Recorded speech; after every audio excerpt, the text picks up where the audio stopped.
PFIC is an issue with your liver, and that's typically the extent in which I'll explain it to a typical person. An issue with the liver that causes severe itching, jaundice, tummy issues, etc., can cause deafness and all sorts of different things dependent on what type, and there's 3 variations of PFIC.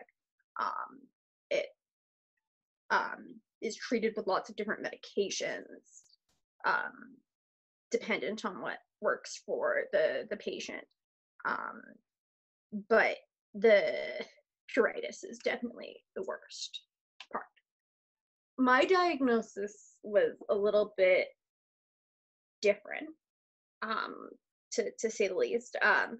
I was diagnosed through getting my gallbladder removed. When I got my gallbladder removed, they noticed that my enzyme levels were elevated, and more elevated than a child's liver enzymes should be. And when we realized that, it was a guessing game for a few years of trying to figure out what it is, because they don't automatically assume something like PFIC.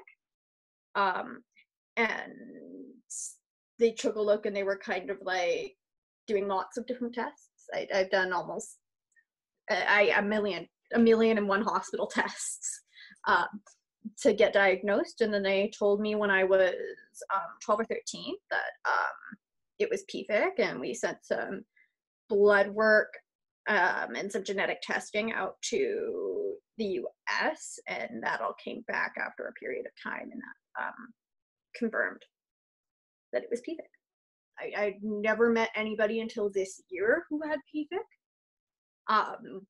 I had heard about other patients, but the other patients that I talked, or that I had had the opportunity to connect with, had passed away, so it didn't end up working out.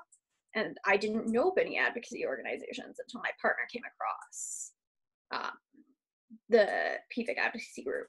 And when we did, it was pretty great. And since then, I've been talking to more patients, but until then, it wasn't really something that I ever talked to anybody else about.